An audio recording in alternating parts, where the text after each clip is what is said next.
ట్రంప్కి.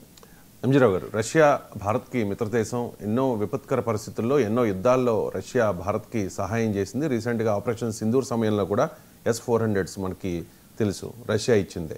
అంటే ఒకవేళ భారత్కి అవసరం వస్తే చైనా లేకపోతే పాకిస్తాన్ లేకపోతే మరో దేశంతో యుద్ధం చేయాల్సిన అనివార్య పరిస్థితి భారత్కి వస్తే ఈ డూమ్స్డే క్రూయిజ్ మిసైల్ని ఇండియాకు రష్యా ఇస్తుందా?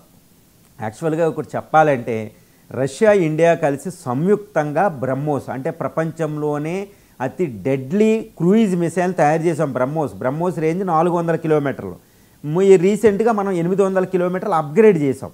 ఇప్పుడు రష్యా ప్రయోగించిన ఈ డెడ్లీ డూమ్స్డే వెపన్ అయిన ఈ ఫ్లయింగ్ చెర్నోబిల్ అయిన బురవేష్నిక్ అనే మిసైల్ కూడా బ్రహ్మోస్నే పోలి ఉంటుందండి. అదే టెక్నాలజీ ఉంటుంది. కాకపోతే బ్రహ్మోస్ 4 నుంచి 800 కిలోమీటర్ రేంజు, ఈ బ్రహ్మోస్ 2 కూడా. కాకపోతే ఈ బురవేష్నిక్ అనేది ప్రపంచంలో ఎక్కడైనా కొట్టగలిగింది. అంటే అదే technology almost Russia India develop చేసిన బ్రహ్మోస్ టెక్నాలజీ లాంటిదే.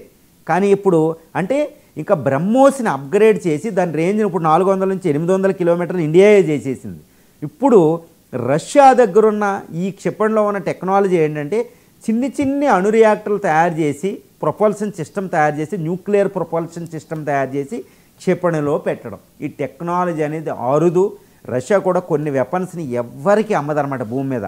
కాకపోతే రష్యా తన ఎవ్వరికి అమ్మకపోయినా అత్యున్నతమైన టెక్నాలజీని ఒకే ఒక దేశానికి ఇస్తూ ఉంటుంది, అది ఇండియా. ఇండియాకి ఇచ్చిన టెక్నాలజీ ట్రాన్స్ఫర్ అనేది ప్రపంచంలో చైనాకు కూడా ఇవ్వదండి. ఏ దేశం, నార్త్ కొరియా కాదు, ఏ దేశాన్ని తన మిత్ర దేశాలకు ఇవ్వదు. మరి ఇండియాకి అవసరమైతే ఇలాంటి మిసైల్ టెక్నాలజీని కంపల్సరీ ఇండియాకి ఇస్తుంది. ఎందుకంటే ఇండియా ఎప్పుడూ కూడా రష్యాకి శత్రువు కాదు, రష్యాకి ఇండియా ఎప్పుడు శత్రువు కాదు, ఇండియాకి రష్యా శత్రువు కాదు. కాబట్టి ఈ కోఆపరేషన్ ఉంటుంది. ఇలాంటి క్షిపణి మనకి ఇవ్వగలిగితే అసలు ఇటు చైనా అనే భయం మనకు పూర్తిగా తొలగిపోతుంది. అమెరికా లాంటి దేశాల సరసన మనం దాన్ని దాటేసి మనం వెళ్తాం. కాబట్టి ఇప్పుడు బ్రహ్మోస్ విషయంలో ఇద్దరు కోఆపరేట్ చేసుకున్నట్టు ఇండియా ఇప్పుడు రష్యా నుంచి ఆయిల్ దిగుమతి చేసుకోకుండా ఆపకుండా ఉండాలి. అదేవిధంగా రష్యా నుంచి ఇంకా Su-57 లాంటి ఎక్కువగా వెపన్స్ మనం కొనుక్కోవాలంటే రష్యా ఇలాంటి ఆఫర్ ఇస్తూ ఉంటుంది, ఏదో ఫ్రీ గిఫ్ట్ లాగా. కాబట్టి రష్యా ఈ టెక్నాలజీ ఇవ్వడం వల్ల దానికి డేంజర్ ఉండదు. ఇంకెవరికి ఇచ్చినా దానికి డేంజరే, చైనాకి ఇచ్చినా దానికి డేంజరే, భవిష్యత్తులో ఎలా ఉంటుందో. కానీ ఇండియాకి ఇవ్వడం వల్ల డేంజర్ ఉండదు. కాబట్టి ఇండియాకి మిసైల్ టెక్నాలజీ ఇలాంటి టెక్నాలజీలు ఎప్పుడు ఇస్తుంది. దాని సహకారంతోనే మనం బ్రహ్మోస్ తయారు చేసుకున్నాం. ఈరోజు తిరుగులేని శస్త్రం ఏదంటే ఇండియా చేతిలో బ్రహ్మోస్. మనం చూసాం ఆపరేషన్ సింధూర్ టైంలో.